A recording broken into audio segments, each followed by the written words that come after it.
The Salem community is coming together for a young teen who survived a horrible car crash involving a wrong-way driver over the weekend. And sadly, 2 others were killed in the crash, including that teen's mother. Fox 12's Tyler Dumont is live in studio with us tonight with how that young man's friends and teammates are now offering all of their support. Tyler? Well, Liz and Wayne, this teen frankly needs all the support he can get right now as he still has a very long road ahead. One of his coaches tells me there is no estimate yet on when he will get out of the hospital, but they say he is a tough kid who has a lot of people rooting for him. Heavy rain couldn't stop the South Salem Saxons on the practice field Tuesday, but something did have them down.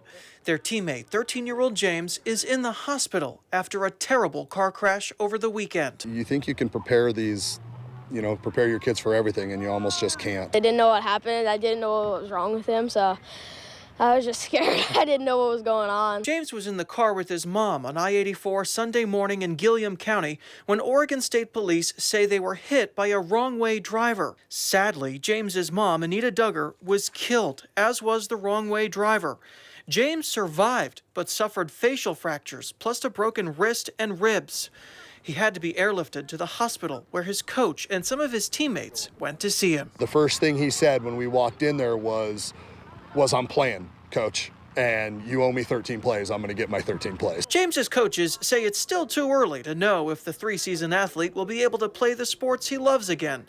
But the 7th grader's teammates and friends are confident. It's going to be hard, but I feel like he could get through it. He's tough, he's big, he's strong. James's team is trying to help him in other ways. His coaches have set up a GoFundMe for his medical bills and a trust fund. Funds will also go to cover funeral and memorial expenses for Anita, who was a single mom. He's got a family member that's going to step up there, and then we want to help her as well. And we know how difficult that is. And when you talk about a young man who's, got physical trauma from an accident and probably emotional from losing his mom, we just want to make sure that she can focus on him and focus on herself and give him the best environment.